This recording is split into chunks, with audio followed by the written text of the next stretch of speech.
وہ ایک تبدیل شدہ انسان تھا۔ میں اس سے 15 سال قبل ملا تو وہ ایک شیخی خور انسان تھا۔ وہ لمبی لمبی ڈینگیں مار رہا تھا۔ میں نے لانگ آئی لینڈ میں $5 ملین کا فلیٹ خرید لیا۔ میں نے نئی فراری بک کروا دی۔ میں چھٹیوں میں بچوں کو ہونولولو لے گیا۔ میں نے پچھلے سال ایدی فاؤنڈیشن کو $5 کروڑ کا چیک بھجوا دیا، اور آئی ہیٹ دس کنٹری وغیرہ وغیرہ۔ اس کی باتوں میں شیخی، ڈینگ، بناوٹ اور نفرت سارے عناصر موجود تھے۔ میں آدھ گھنٹے میں اکتا گیا۔ مجھے اس کی رولیکس واچ، گلے میں 10 تولے کی زنجیر، بلیک اطالوی سوٹ، ہوانہ کا شکار اور گوچی کے جوتے بھی تنگ کر رہے تھے۔ وہ سر سے لے کر پاؤں تک دولت کا بدبودار اشتہار تھا۔ وہ میرے دفتر آیا تو وہ پانی کی اپنی بوتل، کافی کا اپنا مگ اور اپنے ٹیشو پیپر ساتھ لے کر آیا۔ وہ ہمارا منرل واٹر تک پینے کے لیے تیار نہیں تھا۔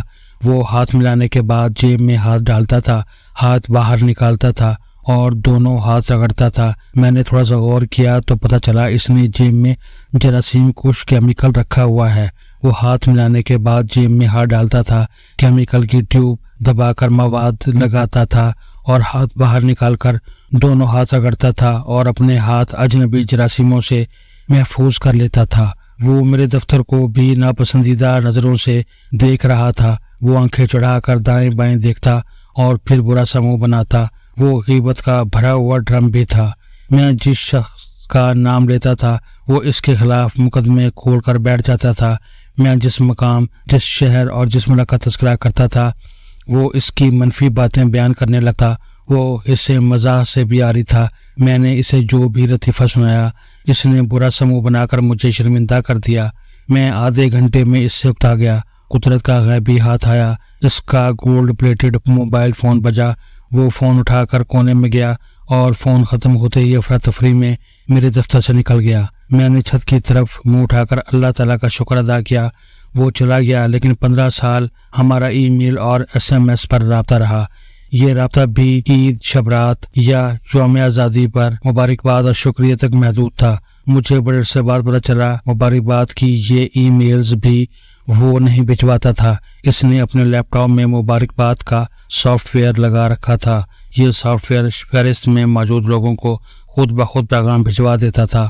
اس کے SMS بھی خود کار نظام کے تحت دنیا بھر میں پھیلے ہوئے لوگوں تک پہنچ جاتے تھے۔ ہم 15 سال نہیں ملے۔ 15 سال طویل عرصہ ہوتا ہے۔ آپ اس عرصے میں بڑے سے بڑے حادثے، بڑے سے بڑے سانحے بھول جاتے ہیں۔ انسان کے بارے میں کہا جاتا ہے یہ 15 سال کوئی زبان نہ بولے تو 95% لفظ اس کی یادداشت سے محو ہو جاتے ہیں۔ ہم 15 سال نہیں ملے، لیکن میں اس کے باوجود اسے بھول نہ سکا۔ میں جب بھی رولیکس گھڑی دیکھتا، میرے سامنے کوئی لانگ آئی لینڈ کا نام لیتا یا میں کسی شخص کو کیمیکل سے ہاتھ صاف کرتے، فرینچ منرل واٹر پیتے یا پھر شیخی مارتے دیکھتا تو مجھے بے اختیار وہ یاد آ جاتا اور میں مسکرائے بغیر نہ رہ سکتا۔ مگر کل جب 15 سال بعد اس سے دوسری ملاقات ہوئی تو وہ ایک تبدیل شدہ انسان تھا۔ اس نے جینز کی عام سی پینٹ، ڈھیلا سا سویٹر، لمبا کوٹ، لانگ شوز اور سر پر اونی ٹوپی پہن رکھی تھی۔ وہ مسکرا بھی رہا تھا، لطیفے بھی سنا رہا تھا اور کہے بھی لگا رہا تھا۔ وہ 1800 cc کی عام سی گاڑی سے اترا تھا۔ اس نے میرے دفتر کی گھٹیا چائے بھی پی لی اور وہ ہر شخص سے بلا خوف ہاتھ بھی ملا رہا تھا۔ میرے دفتر میں درجنوں لوگ آتے ہیں۔ میں نے آج تک کسی شخص کو اپنے چپڑاسی سے ہاتھ ملاتے نہیں دیکھا، لیکن وہ چپڑاسی کے لیے بھی کھڑا ہوا۔ اس نے اس سے ہاتھ بھی ملایا اور اس کی خیریت بھی پوچھی۔ وہ ملک کے بارے میں بھی مثبت رائے کا اظہار کر رہا تھا۔ وہ 2 گھنٹے میرے ساتھ بیٹھا رہا اور ان 2 گھنٹوں میں اس نے کسی کی غیبت کی، کسی کے خلاف منفی فکرہ بولا، کوئی شیخی بگاری، کوئی ڈینگ ماری اور نہ ہی اپنی کسی گاڑی، سفر اور فلیٹ کا ذکر کیا۔ میں نے اس سے ڈرتے ڈرتے پوچھا، آپ کی کمپنی کیسی چل رہی ہے؟ اس کے جواب نے حیران کر دیا۔ اس کا کہنا تھا کمپنی کی گروتھ میں تیزی سے اضافہ ہو رہا ہے۔ ہمیں امید ہے یہ اگلے سال امریکہ کی پہلی 1000 کمپنیوں میں آ جائے گی۔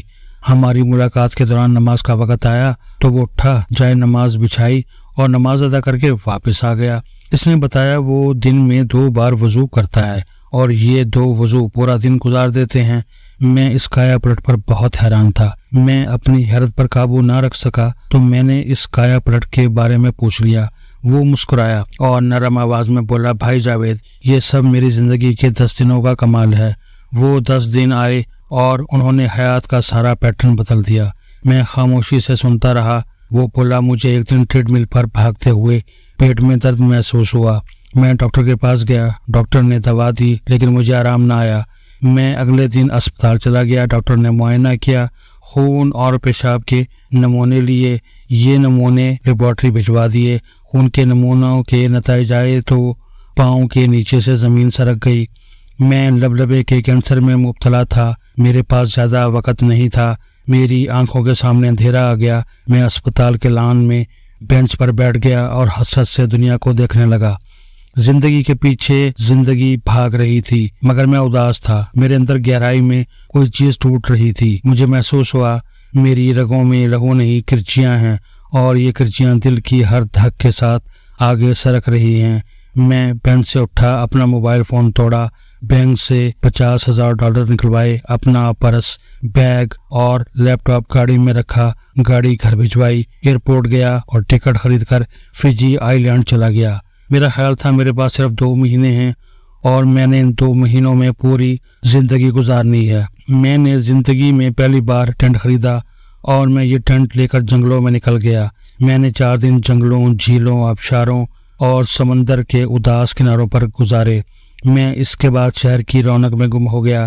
میں نوجوانوں کے ساتھ فٹ پاتھوں اور سڑکوں پر ڈانس کرتا، سڑک کے کنارے اسٹالوں سے برگر خرید کر کھاتا، صبح صادق کے وقت مشرق کی طرف منہ کر کے بیٹھ جاتا اور سورج کو اپنے سامنے اگتا ہوا دیکھتا۔ میں ننگے پاؤں ساحل کے ساتھ ساتھ چلتا رہتا۔ میں لہروں کو بھرتے ساحل سے ٹکراتے اور واپس جاتے دیکھتا۔ میں اپنے پاؤں تلے ریت کو کھسکتے ہوئے محسوس کرتا۔ میں درختوں میں روشنی کے بنتے بگڑتے سائے بھی دیکھتا۔ میں نے زندگی میں پہلی بار صداؤں کے، آوازوں کے، گرتی ہوئی آبشاروں کے اور دوڑتے اڑتے پرندوں کے پروں میں بندھی زندگی دیکھی۔ میں نے زندگی میں پہلی بار زندگی کو محسوس کیا۔ میں پانی بھی پیتا تھا تو میں حلق سے لے کر معدے تک اس کی ٹھنڈک کو محسوس کرتا تھا۔ میں کھاتا تھا تو میں کھانے میں چھپے تمام ذائقے محسوس کرتا تھا۔ میں آنکھیں بند کرتا تھا تو اندھیرے میں چھپے رنگ محسوس کرتا تھا۔ میں اجنبیوں سے ملتا تھا تو مجھے ان کی اچھائیاں نظر آتی تھیں۔ میں اپنے دائیں بائیں اوپر نیچے دیکھتا تھا تو مجھے ہر چیز، ہر منظر اچھا لگتا تھا۔ مجھے زندگی میں پہلی بار دنیا کی کوئی برائی، کوئی خامی اور کوئی خرابی محسوس نہ ہوئی۔ مجھے دنیا ایک خوبصورت جزیرہ، ایک نعمت محسوس ہوئی۔ میں 10 دن اس کیفیت میں رہا۔ میں نے 10ویں دن اپنی بیوی کو فون کیا۔ وہ بہت پریشان تھی۔ وہ لوگ مجھے پوری دنیا میں ڈھونڈ رہے تھے۔ میری بیوی نے انکشاف کیا، تمہاری میڈیکل رپورٹ غلط تھی۔ اسپتال کے خون کے نمونے 3 مختلف لیبارٹریوں میں بھجوائے تھے۔ پہلی رپورٹ میں لبلبے کا کینسر نکلا جبکہ دوسری دونوں رپورٹیں نارمل ہیں۔ ڈاکٹر دوبارہ خون کے نمونے لینا چاہتے ہیں۔ میں یہ سن کر حیران رہ گیا۔ میں سیدھا فجی گیا، اسپتال گیا، خون دیا، رپورٹ آئی تو میں اس میں بھی نارمل تھا۔ میں نے شکر ادا کیا اور امریکہ واپس چلا گیا۔ وہ دوبارہ بولا، میں آج یہ سمجھتا ہوں وہ رپورٹ قدرت کی طرف سے ویک اپ کال تھی۔ مجھے اللہ تعالیٰ زندگی کی حقیقت بتانا چاہتا تھا اور میں یہ حقیقت جان گیا۔ میں آج یہ سمجھتا ہوں آپ جب تک زندگی کے ہر لمحے کو آخری سمجھ کر زندگی نہیں گزارتے، آپ اس وقت تک زندگی کو اس کے اصل رنگوں میں محسوس نہیں کر سکتے۔ آپ کو اس وقت تک زندگی محسوس نہیں ہو سکتی۔